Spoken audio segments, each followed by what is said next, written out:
اگلا سوال ہے، اسلام میں رقص کرنے کی کیا شرعی حیثیت ہے؟ ڈاکٹر طاہر القادری سوال تو پورا سنن دے۔ ڈاکٹر طاہر القادری صاحب تو نعت وغیرہ کے دوران رقص کرنے کو نہ صرف جائز قرار دیتے ہیں بلکہ ان کی موجودگی میں کئی بابوں کی رقص کی حالت میں جھومنے کی ویڈیوز بھی یوٹیوب پر موجود ہیں۔ اس حوالے سے ڈاکٹر صاحب جن احادیث کا ریفرنس دیتے ہیں ان کی اسنادی حیثیت کیا ہے؟ وہ بابوں والی ویڈیو ویسے آپ نے دیکھی ہوئی ہے؟ دیکھیں، آپ اندازہ کریں آخری عمر اس کے کام کیتا انہوں نے۔ اور ظلم یہ ہے کہ دین کے نام پہ یہ سب کچھ ہو رہا ہے سر۔ یہ اس طریقے سے ناچنا کودنا یہ اتنی بڑی فوش غلطی ہے کہ جس کے اوپر اجماع امت ہے کہ یہ والا رقص اس طریقے سے کرنا، ایسے جھومنا، اور وہ میں آپ کو بتاؤں وہ جس زبان میں وہ کر رہے ہیں نا ان کو پتہ بھی نہیں ہے وہ کیا ہے، تو جھومنے کس بات کے اوپر ہے؟ یہ اسی طریقے سے جب محفل قرات ہو رہی ہوتی ہے نا تو عذاب کی آیات پہ بھی لوگ کہہ رہے ہوتے ہیں سبحان اللہ، حالانکہ صحیح مسلم میں حدیث ہے کہ نبی علیہ السلام جب تہجد کی نماز پڑھا کرتے تھے تو جہاں جہاں عذاب کی آیات آتی تھیں تو اللہ سے عذاب جہنم کے اگینسٹ پناہ مانگتے تھے۔ اللہم انی اعوذ بک من عذاب جہنم، آمین، اللہم اجرنا من النار، آمین، اور یہ اس پہ بھی سبحان اللہ کہہ رہے ہوتے ہیں۔ تو وہ بابے بھی جھوم رہے ہیں، وہ تو کسی اور زبان میں ہی وہ گنگنائی جا رہی ہے جو ویڈیو چل رہی ہے۔ ڈاکٹر طاہر القادری صاحب علمی آدمی ہیں، بڑی حیرانگی ہوتی ہے کہ وہ جن چیزوں کا سہارا لیتے ہیں اور ان کا بھی کیا قصور، پرانے بزرگ بھی یہ کرتے رہے۔ آپ حیران ہوں گے کہ یہ پہلی دلیل جو ہے نا رقص کی قرآن سے لیتے ہیں۔ سر اگر جان کی مان پاؤں تو آپ کو وہ آیت پڑھ کے سناؤں تو پھر آپ نے ان بزرگوں کا اور ان کے بڑے پرکھوں کا، صوفیاء کا مذاق آپ خود اڑائیں گے کہ ان لوگوں نے کس چیز کو بنیاد بنایا۔ وہ سورہ سواد کی آیات ہے، 41 نمبر آیت ہے آنورڈ، پارہ نمبر 23 کے اندر۔ اعوذ باللہ من الشیطان الرجیم، بسم اللہ الرحمن الرحیم۔ اسی لیے میرے بھائی قرآن سے پہلے اعوذ باللہ پڑھی جاتی ہے، ورنہ قرآن پڑھ کے بھی کوئی غلط رزلٹ نکال لے، یہ شیطان کے اگینسٹ اللہ کی پناہ کیوں حاصل کی جاتی ہے کہ یہ نہ ہو کہ اس قسم کا کوئی شیطان گھس جائے کہ قرآن میں لکھا کچھ اور ہو اور آپ اپنے ماننے والوں کو کچھ کا کچھ بنا کے بتائیں۔ وہ یہی کر رہے ہوتے ہیں نا۔ یہ جی 41 نمبر آیت، سورہ سعد، پارہ نمبر 23۔ حضرت ایوب علیہ السلام کا ذکر ہے۔ آپ کو پتہ ہے ان کو اللہ تعالیٰ کی طرف سے آزمائش آئی تھی، بیماری آئی تھی ان پہ۔ یہ جو کہتے ہیں ان کے جسم میں کیڑے پڑ گئے تھے اور وہ کیڑا نیچے گرتا تھا اوپر رکھ لیتے تھے، یہ جھوٹ ہے، ایسا نہیں ہے، یہ سب اسرائیلی روایتیں۔ وَاذْكُرْ عَبْدَنَا ایوب، ہمارے بندے ایوب کو یاد کرو، اذ نادى ربہ، جب انہوں نے اپنے رب سے دعا کی، انی مسنی الشیطان بنصب وعذاب، کہ اے میرے رب بے شک شیطان نے مجھے چھو لیا ہے تکلیف اور دکھ کے ذریعے۔ اچھا وہ کوئی وسیلہ واسطہ نہیں پیش کر رہے، اللہ ہی سے فریاد کر رہے ہیں۔ ارکض برجلک ھذا مغتسل بارد وشراب، تو اللہ تعالیٰ نے ان کو وحی کی کہ اپنا پاؤں زمین پہ مار، یہ ہے ٹھنڈا پانی تیرے غسل کرنے کے لیے اور پینے کے لیے۔ وہ کہتے ہیں جو حضرت ایوب علیہ السلام نے زمین پہ پاؤں مارا نا، یہ رقص کی دلیل ہے۔ ہائے ہائے ہائے، کتنے پہنچے نے سرکار، ہائے ہائے ہائے۔ وَوَهَبْنَا لَهُ أَهْلَهُ وَمِثْلَهُمْ مَعَهُمْ، تو ہم نے ان کو مزید ان کے اہل، بیوی اور بچے ان کے سارے فوت ہو گئے تھے، اللہ کہتا ہے ہم نے دوبارہ نئے بیوی بچے دیے اور اس کی مثل اور عطا کر دیے، رحمتم منا، اپنی طرف سے رحمت، وذکرى لأولی الالباب، جس میں نصیحت ہے اہل عقل کے لیے۔ وہ کہتے ہیں جی اگر یہ پاؤں مار کے ناچنا حرام ہوتا تو قرآن میں یہ آتا؟ تو اس میں تو صرف پاؤں مارنے کا ذکر ہے، یہ تو نہیں کہ وہ پاؤں مارتے ہی جا رہے تھے۔ وہ تو اما ہاجر کے لیے بھی، جن کو آپ ہاجرہ کہتے ہیں، لفظ ہاجر ہے، ان کے لیے بھی سیدنا اسماعیل علیہ السلام کے لیے وہ زمزم جاری ہو گیا تھا۔ بخاری میں اشارہ تھا، نہ تورات میں ذرا ڈیٹیل کے ساتھ واقعہ موجود ہے۔ تو وہ تو پاؤں لگنے سے ہوا، تو یہ کہتے ہیں جی وہ یہ دلیل ہے، اس سے دلیل پکڑتے ہیں۔ اور اللہ کے فضل سے ہمارے جو پرانے مفسرین اور محدثین ہیں، انہوں نے باقاعدہ صوفیاء کا ان آیات کے ساتھ کھلواڑ کرنے کا رد کیا۔ یہ کھلواڑ وہی ہے جس طرح کہ اہل تشیع نے کھلواڑ کیا ہے قرآن کے ساتھ۔ سورہ الذاریات کے اندر پارہ نمبر 27 کے سٹارٹ میں آتا ہے نا کہ ابراہیم علیہ السلام کو انسانی شکل میں آ کے فرشتے نے بشارت دی، ان کی بیوی بھی وہاں کھڑی تھی, اس کو بشارت دی. سیدہ سارہ کی عمر آلموسٹ 80+ تھی اور وہ بوڑھی ہو چکی تھی, اس وقت تو اولاد بھی نہیں پیدا ہوتی, اور کہا کہ آپ کو ایک بچے کی بشارت دیتے ہیں حضرت اسحاق علیہ السلام کی. تو قرآن میں ہے فسکت وجہہا, تو انہوں نے اپنا چہرہ پیٹا اور کہا کہ میں تو بڑھیا اور بانجھ ہوں, میری اولاد ہوگی. ظاہر ہے 80 سال کی عورت اگر پریگننٹ ہو جائے تو کس کو منہ دکھائے گی. تو ایک ان کا ایبرپٹ تھا, وہ ایک ہی دفعہ انہوں نے چہرہ پیٹا حیرانگی کے ساتھ, تو کہتے ہیں اسے ماتم ثابت ہوتا ہے. تو شیعہ نے اس آیت سے جس طرح گھسیٹ کے ماتم ثابت کیا نا, سنیوں کے صوفیاء نے سورہ صاد کی آیت نمبر 41 سے رقص ثابت کیا. یہ بالکل جعلی باتیں ہیں, ان کو خوف خدا کرنا چاہیے. ان کو شرم بھی نہیں آتی کہ یہ کیا چیزیں لوگوں کے سامنے رکھ رہے ہیں. اس کے علاوہ بخاری مسلم میں کچھ احادیث ہیں جس کا غلط رزلٹ نکالا گیا. صحیح بخاری اور مسلم دونوں میں حدیث ہے کہ اماں عائشہ کہتی ہیں کہ ایک دفعہ مسجد نبوی میں حبشی جو ہے وہ اپنے نیزوں اور تلواروں کے ساتھ اور ڈھالوں کے ساتھ جنگی پریکٹس کر رہے تھے, جنگی مشقیں. تو میں نے خواہش کا اظہار کیا, اللہ کے رسول صلی اللہ علیہ وآلہ وسلم میں یہ دیکھنا چاہتی ہوں. اور آپ فرماتی ہیں کہ تم نبی علیہ السلام کا اخلاق دیکھو کہ میں تو نوجوان لڑکی تھی. ایک نوجوان لڑکی جب اس طرح کا کوئی کھیل تماشا دیکھ رہی ہو تو وہ کتنی دیر کھڑے ہو کے دیکھ سکتی ہے, اس کا تو شوق ہوتا ہے نا.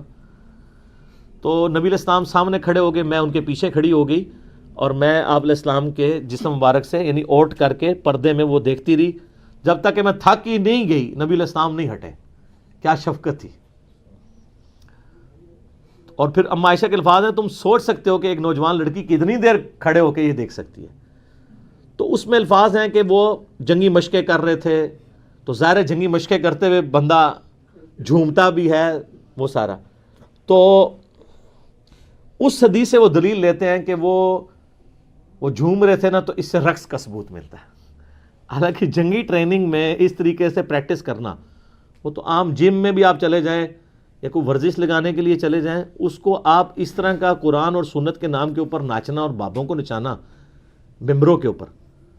اسی حدیث کے کانٹیکسٹ میں یہ حدیث بخاری اور مسلم دونوں میں ہے. صحیح بخاری میں آپ فتح الباری ابن حجر اسقلانی المتوفا 852 ہجری کی فتح الباری پڑھ لیں, اور امام نووی نے جو شرح صحیح مسلم لکھی ہے وہ آپ پڑھ کے دیکھ لیں. دونوں نے لکھا ہے کہ یہ اتنا بڑا ظلم ہے اس سے رقص کو ثابت کرنا. یہ تو جنگی مشقوں کا ذکر تھا اور لوگوں نے گھسیٹ گھساٹ کے اس سے رقص ثابت کرنے کی کوشش کی. ایک اسی کو سپورٹیو حدیث جو ہے وہ مسند احمد میں ہے اور صحیح ابن حبان کے اندر ہے. اس میں یہ کہ حبشی جو ہے وہ اسی طریقے سے مسجد کے اندر جو ہے وہ جنگی پریکٹس کر رہے تھے اور ساتھ ساتھ وہ کچھ نعرے بھی لگا رہے تھے. تو نبی علیہ السلام کو وہ سمجھ نہیں آ رہی تھی. ہو سکتا ہے وہ اپنی لینگویج میں لگا رہے ہوں یا آپ تک آواز نہ جا رہی ہو. تو آپ نے صحابہ سے پوچھا یہ کیا کہہ رہے ہیں, تو انہوں نے کہا یہ کہہ رہے ہیں محمد عبد صالح, محمد اللہ کے نیک بندے ہیں. اور ساتھ ساتھ وہ اپنی تلواروں کی پریکٹس بھی کر رہے تھے, اس پریکٹس میں جھوم رہے تھے اور نبی علیہ السلام کا ذکر خیر کر رہے تھے. ٹھیک ہے. اور یہ صوفیاء جو ہے یہ جہاد سے چڑ, ان کو جہاد کی پریکٹس انہوں نے کہاں سے کرنی ہے. تو ان لوگوں کا کیا لینا دینا ہے کہ جہاد کی جنگی مشقوں کے دوران نبی علیہ السلام کا مبارک نام لیتے ہوئے, وہ تو ٹھیک ہے آج بھی اگر کوئی گن چلاتے ہوئے نبی علیہ السلام کا مبارک نام لیتا ہے, آپ علیہ السلام سے اپنی محبت کا اظہار کرتا ہے, ایون لبیک کا یا رسول اللہ بھی کہتا ہے, یا رسول اللہ میں آپ کے لیے اپنی جان دینے کے لیے حاضر ہوں. حاضر و ناظر کا عقیدہ نہ رکھے, یہ نہ عقیدہ رکھے کہ آپ وہاں موجود ہیں یا آپ علیہ السلام سن رہے ہیں, بلکہ ایک اپنی محبت کا اظہار کرے. تو میرے تو اس کے اوپر کلپ ریکارڈڈ موجود ہے, آپ کریں جتنے مرضی نعرے لگائیں, کوئی ہمیں نہیں اختلاف. لیکن آپ اس کو بنیاد بنا کے یہ کہنا کہ جی وہ صحابہ کرام جو رقص کرتے تھے تو وہ اس طرح کی پریکٹس ابھی بھی آپ ایسے عرب ملکوں میں جائیں نا, تو ان عربیوں کی جو جنگی مشقیں ہو رہی ہوتی ہیں نا, وہ ویسے آج تک تلوار ہی پکڑی ہوئی ہے, ان کو پتہ ہی نہیں ہے کہ اب تو جدید اسلحہ آ چکا ہے, تو ان کی اب ٹریڈیشن بن چکی ہوئی ہے. تو اس طریقے سے اگر کوئی جھومتے ہوئے کر لیتا ہے تو ہم اس کے اوپر کوئی شرعی فتویٰ نہیں لگاتے. نام یہ کہتے ہیں کہ اس طرح کا کوئی رقص کرنا وہ حرام ہے. ہم جس رقص کی بات کر رہے ہیں وہ یہ ہے جو یہ اس طریقے سے کر رہے ہیں, نہ کوئی سمجھ ہے, نہ کوئی بات ہے, نہ کوئی مقصد ہے. ٹھیک ہے. سائیڈ بائی سائیڈ ایک چیز چاہتی ہوئی علیحدہ بات ہے. اور بڈھے ویلے 60 سال کے بابے وہ جس طرح جھوم رہے ہوتے ہیں, خدا نہ خواستہ کسی کو چکر آ جائے اور اوپر سے آ کے نیچے گر جائے, اور شہادت کے مرتبے میں فائز ہو جائیں, پچھلے اس کو روتے ہی رہیں. تو یہ تھوڑا دیکھنا چاہیے. اور وہ پھر جب وہ میوزک وہ اتنا تیز ہوا ہے, وہ بابے اور تیز ہو گئے اس میں, آپ دیکھیں نا ویڈیو میں, تو ڈاکٹر صاحب خود بھی پریشان ہو گئے سر کہ میرے مت ہی نہ لگ جائے. ان کے آپ چہرے کے ایکسپریشن دیکھیں, وہ فوراً سیریس ہو گئے تھے کیونکہ وہ بہت تیز گھومنا شروع ہو گئے تھے. تو تیز گھومنے والا مطلب بندہ کسی وقت گر سکتا ہے. اس طرح کی چیزوں پہ ذرا دیکھنا چاہیے کہ قرآن و سنت میں کیا دلائل موجود ہیں, اس کو دیکھ کے چلنا چاہیے. اچھا, ایک بخاری مسلم میں ایک اور حدیث بھی ہے کہ عید کے موقع پہ کچھ حبشی اسی طریقے سے جنگی پریکٹس کر رہے تھے اور وہ جھوم رہے تھے. تو سیدنا عمر وہاں آئے تو انہوں نے زمین سے کنکریاں اٹھا رہی ان کو مارنے کے لیے کہ کم پایا جائے تھے. تو نبی علیہ السلام نے نا منع کر دیا. آپ نے فرمایا عید کا موقع ہے, خوشی کا موقع ہے. تو اس طریقے سے, لیکن وہ کسی مقصد کے, خالی نہیں کوئی کہ آپ ناچنا شروع کر دیں, کسی مقصد کے ساتھ اٹیچ کوئی چیز ہو. ہاں کسی کو وجد واقعی نیچرل آ جاتا ہے, اس کے اوپر بھی کوئی گرفت نہیں ہے. وہ تو صحیح بخاری میں تعلیقاً موجود ہے اور سنن ابن ماجہ میں پوری سند کے ساتھ ہے. مولا علی علیہ السلام کا قول ہے اور صحیح حدیث بھی ہے نبی علیہ السلام کے حوالے سے. امام بخاری تو مولا علی کا قول لے کے, ابن ماجہ میں تو مرفوعاً ہے مولا علی سے, نبی علیہ السلام سے انہوں نے بیان کیا کہ 3 لوگ ہیں جن کے اوپر کوئی گرفت نہیں ہے. ایک وہ شخص جو سویا ہوا ہے, دوسرا جو مجنون ہے, پاگل ہے, اور تیسرا چھوٹا بچہ. اس کے اوپر شریعت کا قلم اٹھ جاتا ہے. تو اگر کوئی جنون والی کیفیت کسی پہ ہو جاتی ہے اور وہ کوئی نعرہ مارتا ہے, بے ہوش ہو جاتا ہے, ویسے جعلی بھی ہوتے ہیں. ہم جب دعوت اسلامی میں تھے نا تو کئی اس طرح کے جعلی لوگ ہم نے پکڑے ہیں. وہ آپ کو پتا ہے وہ لائٹس آف کر کے ذکر کراتے تھے اللہ, وہ آپ اتنی تیزی سے کریں تھوڑی دیر بعد ویسے ہی چکر کے بعد بندہ گر جاتا ہے. ایک نیچرل چیز ہے نا, اتنی دیر سے زور زور سے آپ ہلا رہے ہیں. تو ہم نے 1999 میں نا یہاں اعتکاف کروایا جیلم میں, اپنے جو مرکز فیضان مدینہ میں. تو روزانہ ہی تماشا لگا, میں 30-40 بندے بے ہوش ہوئے پڑے میں. مصیبت پڑ جاتی ہے نا یار, مطلب لوگوں کو اب سلانا ہے. اس کے بعد پھر کیا کیا, ہم نے ایک سوئی رکھی ہوئی تھی. ہائے ہائے, سوئی تے پھر تمہیں پتہ ہے نا فیتا مار دیندی ہے, کیڑا جعلی ہے. جو واقعی جینون بے ہوش بندہ ہے اس کو آپ سوئی مارے اس کو اثر ہی نہیں کرے گا, سن ہوا ہوتا ہے بندہ. 99.9 کیا 100% لوگ ہی جعلی تھے. پھر آہستہ آہستہ وہ وجدان ہی بند ہو گیا, روزانہ تو نہیں بندہ سوئی کھا سکتا. تو سوئی مارتے تھے, چیک کرتے, ہاں اٹھتے جاؤ اٹھتے جاؤ اٹھتے جاؤ. تو جب ان کو پتہ چل گیا کہ اب یہ سوئی سے اٹھائیں گے تو وہ پھر وجدان بند ہو گئے.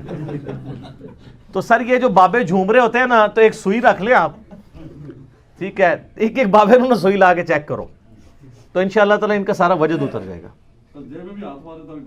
جیب میں بھی ڈاکٹر صاحب نے ایک جدید طریقہ دسا ہے کہ جیب میں بھی ہاتھ, وہ ہاتھ جیب سے مارو گے تو اور کچھ کر دیں تو عزت بچانا مشکل ہو جائے, پھر چور چور کا فتویٰ لگا دیں گے. اچھا, ایک اور حدیث ہے مسند امام احمد میں بھی ہے اور سنن الکبریٰ البیہقی کے اندر موجود ہے. ویسے مزے کی حدیث ہے یہ حدیث بخاری میں بھی ہے. بخاری میں صرف اتنے الفاظ ہیں کہ نبی علیہ السلام نے زید ابن حارثہ سے کہا کہ زید ہمارا مولا ہے, جگری یار ہے, کیونکہ حضرت زید ابن حارثہ کو حضور نے آزاد کیا ہوا تھا, لے پالک غلام تھے. اور حضرت جعفر ابن ابی طالب حضرت علی کے بھائی کو کہا, جس نے وہ نجاشی کے دربار میں سورہ مریم پڑھی تھی, کہ جعفر تم شکل و صورت میں اور سیرت میں میرے مشابہ ہو, بڑی فضیلت. اور تیسرے مولا علی سے نبی علیہ السلام فرمایا علی تم مجھ سے ہو, میں تم سے ہوں. یہ تینوں باتیں بخاری کے ایک حدیث میں جو میں نے کربلا والے ریسرچ پیپر میں ڈالی ہوئی ہیں. یہ حدیث بخاری میں تو اتنی ہے, لیکن اس کے کانٹیکسٹ کے ساتھ مسند احمد اور سنن الکبریٰ البیہقی میں موجود ہے کہ مولا علی خود روایت کرتے ہیں کہ میں زید ابن حارثہ اور جعفر ابن ابی طالب بیٹھے ہوئے تھے ایک مجلس میں, تو نبی علیہ السلام نے زید سے کہا تو ہمارا مولا ہے. تو حضرت زید ابن حارثہ جو ہے وہ ایک ٹانگ پہ کھڑے ہو گئے اور انہوں نے جھومنا شروع کر دیا. اس کے بعد حضرت جعفر ابن ابی طالب سے حضور نے فرمایا کہ تم اپنی شکل و صورت اور سیرت میں سب سے زیادہ میرے مشابہ ہو. تو وہ بھی ایک ٹانگ پہ کھڑے ہوئے اور انہوں نے جھومنا شروع کر دیا, اظہار محبت کے لیے, خوشی کے لیے. پھر مولا علی کہتے ہیں جب پھر نبی علیہ السلام نے مجھ سے کہا کہ تم مجھ سے ہو اور میں تم سے ہوں, تو میں بھی ایک ٹانگ پہ کھڑا ہوا اور میں نے جھومنا شروع کر دیا. اس حدیث میں ابو اسحاق مدلس ہے, ان سے روایت کر رہے ہیں, سما کی تصریح نہیں ہے, روایت تو ضعیف ہے. امام بیہقی نے بھی کہا کہ یہ حدیث مضبوط نہیں ہے, لیکن اگر یہ حدیث صحیح بھی ہو تو کوئی حرج نہیں ہے. ایک ٹانگ پہ کھڑا ہو کے کوئی بندہ کسی خوشخبری ملنے کے اوپر اس طریقے سے جھوم کے خوشی کا اظہار کر لے تو یہ ناچ گانے اور رقص میں نہیں آتا. ظاہر ہے وہ ایک خاص, سر آپ کو نبی علیہ السلام فرما دیں تم مجھ سے ہو میں تم سے ہوں, تو آپ تو وہاں میں ہی اڑیں گے. تو میں کہتا ہوں اس روایت کو کوئی صحیح بھی مان لے, اس سے یہ بابوں کے جھومنے ثابت نہیں ہوتے ہیں. ہاں کبھی آپ کوئی قرآن کی آیت یا حدیث یا کوئی خوشخبری سن کے آپ کے اوپر کیفیت طاری ہوتی ہے تو ٹھیک ہے, اس میں کوئی حرج نہیں ہے. لیکن یہ ایک مین چیز تھی جس کے اوپر وہ دلیل بناتے ہیں کہ یہ اس سے جھومنا اور رقص کرنا ثابت ہے. اچھا سب کے پاس کچھ نہ کچھ ہے, بالکل ہی کوڑا کوئی نہیں ہے, لیکن وہ صفرے لگے ہوئے ہیں. 10 ہے نا 100 بنا لیں گے, ایک اور بزرگ آئے گا وہ کہے گا میرا بھی 0 پال ہوگی. کرتے کرتے ملینز اینڈ بلینز میں وہ چیزیں پہنچ جاتی ہیں. سٹارٹ اتنی سی چیز سے ہوا ہوتا ہے, جو صحیح بخاری میں آتا ہے. شرک سٹارٹ کس طرح ہوا تھا؟ اللہ کے نیک بندوں کی جگہ پہلے نشانیاں رکھی پتھر کی فارم میں, پھر ان کے بت تراش لیے, تھیندے تھیندے تھیں گئے. حضرت نوح علیہ السلام کی قوم, اور وہ جینون اولیاء اللہ تھے جن کے نام قرآن میں ہے, یغوث, ود, سوا, نصر.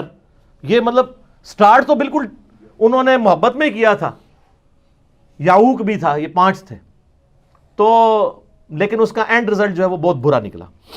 اچھا صحیح بخاری میں ایک حدیث ہے, ایک صحابیہ کہتی ہیں کہ نبی علیہ السلام میری شادی کے موقع پہ میرے گھر آئے تو بچیاں دف بجا رہی تھی. یہ مولوی بھی تھوڑے زیادہ ہی ہیضے کا شکار ہو جاتے ہیں. شادی کے موقع پہ دف یا بچیوں کے گانے گانا یہ کوئی مسئلہ نہیں ہے. تو بخاری کے الفاظ ہیں کہ بچیاں دف بجا رہی تھیں اور غزوہ احد اور بدر کے شہداء جو میرے آباء و اجداد میں سے تھے ان کو خراج تحسین پیش کر رہی تھی, ان کی بہادری کے ترانے, ملی ترانے, نغمے. ٹھیک ہے, نبی علیہ السلام آئے تو انہوں نے کہنا شروع کر دیا ہم میں وہ شخصیت آئی ہیں جو مستقبل کا حال بھی جانتی ہیں. تو نبی علیہ السلام فرمایا یہ نہ کہو. بات ٹھیک تھی, اللہ کے بتائے سے جانتے ہیں, خود سے نہیں. لیکن نبی علیہ السلام نے اس کا ذکر کرنا وہاں مناسب نہیں سمجھا. جا رہا ہے موقع تھا خوشی کا, وہاں پہ آپ اس طرح کی ایکٹیویٹی نہ کریں. جس طرح کئی لوگ شادی بیاہ کے موقع پہ زبردستی 3 گھنٹے کا بیان شروع کر دیتے ہیں وہاں پہ. وہ بندے کو مصیبت پڑ جاتی ہے یار دلہن لے کے جانی ہے, وہاں سے ٹائم بھی ختم ہو رہا ہے. ٹھیک ہے, لمبی لمبی تقریریں شروع کر دیتے ہیں. اچھا ہوا یہ کہ نبی علیہ السلام نے پھر ان کو منع کر دیا. یہ حدیث اس چیز کا ثبوت ہے کہ دف وغیرہ ہو سکتا ہے. اس طریقے سے صحیح بخاری میں ایک حدیث ہے, اما عائشہ کو نبی علیہ السلام نے فرمایا کہ تم نے وہ شادی کے موقع پہ گانے والی, اشعار پڑھنے والی اور دف کیوں نہیں بھیجا؟ انصار کے لوگ تو اس کو پسند کرتے ہیں. تو شادی بیاہ اور خوشی اور عید کے موقع کے اوپر آپ اگر دف بجائیں, کوئی شرکیہ الفاظ نہ ہو, مرد و عورت کا اختلاط نہ ہو, مرد مردوں میں, عورتیں عورتوں میں بیٹھ کے گیت گائیں, اور اس کے بعد اس میں لائٹ سا کوئی میوزک ہو, اس میں کوئی اس طرح کا مسئلہ نہیں ہے. لیکن یہ جو انڈین گانے اور یہ جو فضول قسم کی شاعری ہے جو یعنی نیگیٹو کی طرف مائل کرتی ہے, اس کی بات نہیں کر رہا. وہ والی نہ ہو تو بالکل جائز ہے, اس میں یعنی کوئی حرج نہیں. حتیٰ کہ سنن ابن ماجہ میں ایک حدیث ہے, اور یہ حدیث ترمذی اور نسائی میں بھی ہے. نبی علیہ السلام نے فرمایا حلال اور حرام نکاح میں فرق ہی دف کا ہے. یعنی جس کے نکاح کے موقع پر اعلانیہ دف بجایا جائے وہ حلال نکاح ہے, اور جو چھپ چھپا کے نکاح کیا جائے وہ حرام نکاح ہے. اچھا یہ حدیثیں کتابوں میں نے دریافت کی ہیں, یہ آپ کو آج تک کسی نے بتائی تھی؟ کتنا ظلم ہے. یہ بالکل ون سائیڈڈ چل رہے تھے. حلال اور حرام نکاح کا فرق کہ اعلانیہ خوشی کا اظہار کرنا. ایک بڑی مزے کی حدیث ہے سنن نسائی کے اندر, آپ کو یہ ساری حدیث ہے نا مشکات کی دوسری جلد میں نا اعلان نکاح اور اس کے والے چیپٹر میں نا کتاب النکاح چیپٹر میں مل جائے گا. سنن نسائی میں ایک حدیث ہے, بڑی فنی حدیث ہے اس حوالے سے. عامر بن سعد ابن ابی وقاص کہتے ہیں کہ میں ایک ایسی مجلس میں گیا جہاں پہ شادی ہو رہی تھی. یہ عامر بن سعد ابن ابی وقاص وہی ہیں جنہوں نے حضرت سعد ابن ابی وقاص کا یہ وہ بیٹا ہے جس نے وہ حدیث بیان کی تھی, علی کی میرے ساتھ وہی نسبت ہے جو ہارون کی موسیٰ کے ساتھ, مگر میرے بعد کوئی نبی نہیں. عامر بن سعد کہتے ہیں میں نے وہاں دیکھا کہ غزوہ بدر اور احد کے غازی سینئر صحابہ بیٹھے ہوئے ہیں, اور شادی کا موقع ہے, اور بچیاں جو ہیں وہ گا رہی ہیں اور دف بجایا جا رہا ہے. تو میرا اترا نکل گیا. تو سنن نسائی کے الفاظ ہیں, انہوں نے کہا اوے بدر اور احد کے غازیوں اور سینئر صحابہ یہ کیا کر رہے ہو تم لوگ؟ یعنی آج مارے کہ بڈھے والے کیڑا کام چکیا تسی. تو اب ابھی سینئر صحابہ تھے, انہوں نے کہا عامر بات یہ ہے کہ نبی علیہ السلام نے ہمیں اجازت دی ہے شادی بیاہ کے موقع پر, عید کے موقع پر اس طرح کی مجلس کرنے کی. اگر تمہیں یہ مجلس پسند نہیں ہے تو تمہیں اجازت ہے, تم جا سکتے ہو, لیکن ہمیں نہ روکو. جس طرح سیدنا عمر کو نبی اسلام نے روک دیا تھا. تو یہ بالکل ایک طرف ون سائیڈڈ چیز نہیں ہے. امام ابن حزم کو جانتے ہیں, المتوفی 456 ہجری, جو اہل حدیث تو بہت بڑا ان کو امام مانتے ہیں, باقی لوگ المحلہ کتاب ہے, غامدی صاحب نے وہ پیچھے سجائی ہوتی ہے کتاب, وہ اس دور کے غامدی تھے, تھنک آؤٹ آف باکس کرنے والے. خیر وہ بہت ہی پھر باہر نکل کے انہوں نے تو آلات موسیقی کو نہ صرف حلال بلکہ اس کے کاروبار کو بھی حلال قرار دیا. لیکن یہ جو اس وقت آلات موسیقی نے جو پاپ میوزک اور جس طریقے سے یہ یعنی ایک چیز شکل اختیار کر لی ہے, ایک بالکل ایکسٹریم رویہ ہے. لہٰذا میوزک والا معاملہ جو ہے نا وہ اتنا سٹرکٹ نہیں ہے جتنا بنا دیا ہوا ہے. کچھ میوزک تو آپ سب کر رہے ہیں. صحیح بخاری میں حدیث ہے کہ جو غنا سے قرآن نہ پڑھے وہ ہم میں سے نہیں ہے. جو قرآن کو ترنم سے نہ پڑھے, کیسے ترنم سے عرب کے تکاری پڑھتے ہیں. تو جو ماؤتھ ساؤنڈز ہیں اس کو تو سارے حلال سمجھتے ہیں نا, چاہے وہ گنگنایا بھی جائے بغیر میوزک کے. تو یہ بھی ایک اللہ کی طرف سے ایک شعبہ ہے, اس کا کیٹاگوریکل ڈینائی نہیں ہے. مثلا کسی نعت کو میوزک کے ساتھ, کوئی بہت ہیوی ڈیوٹی میوزک کے ساتھ پڑھا جا رہا ہے, وہ تو علیحدہ بات, تف کے ساتھ یہ چھوٹے موٹے جس طرح جنید جمشید صاحب نے ایک انٹروڈیوس کرایا, اس میں کوئی حرج نہیں ہے, اس کو آپ چھوڑ دیں.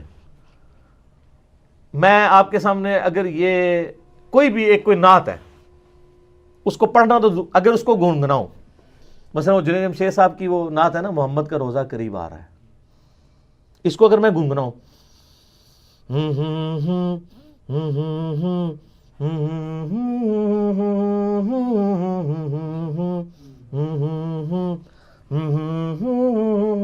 اس پہ کوئی فتویٰ لگا سکتا ہے؟ منہ کی آواز ہے. ابھی تو کئی ماؤتھ ساؤنڈز آئی ہیں جو بڑی ٹریجک ماؤتھ ساؤنڈز ہیں, ہم نے بھی ایک دو کلپس کے پیچھے لگائی تھی. لوگ فتوے لگاتے ہیں تو تھوڑے ڈیلے ہو جائیں اس مسئلے میں. عمر سیریز کے اوپر آپ دیکھیں جو انہوں نے کام کیا ہے قطر والوں نے, کتنے یعنی وہ سینز کے اوپر کتنے کریٹیکل میوزکس انہوں نے, وہ اگر آپ نکال دیں اس کا سارا مزہ ہی دھڑام سے نیچے آ جائے گا. تو میوزک کے معاملے میں یہ کوئی ترغیب آپ کو فضائل نہیں میوزک کا سنا رہا, میں بتا رہا ہوں کہ اتنے سخت رویہ اختیار نہ کریں. باقی اکثر جتنی حدیثیں پیش کی جاتی ہیں سب کی سب یہ آلموسٹ جعلی ہیں. ایک دو روایتیں ہیں ان کی بھی تعویل ممکن ہے, لیکن میں نہیں کرتا, اس کے لیے آپ غامدی صاحب کو سن لیں. ٹھیک ہے, میں کروں گا تو میرے کلپ کاٹ کے لوگ کہیں گے یہ جی لوگوں کو کہہ رہے ہیں انڈین گانے سن. میں کب کہوں گا کہ انڈین گانے سنیں آپ؟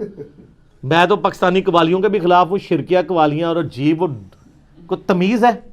ایک زمانہ تھا وہ قاری وحید ظفر قاسمی جیسے ڈیسنٹ لوگ نعتیں پڑھا کرتے تھے, اور اب کس قسم کے ڈسکو قسم کے نعت خان آ گئے ہیں, ان کے تو کپڑے ہی مان نہیں ہے. سننا کیا ہے بندے نے, اور کرتے کرتے تھیندے تھیندے کہاں تک تھی گئے.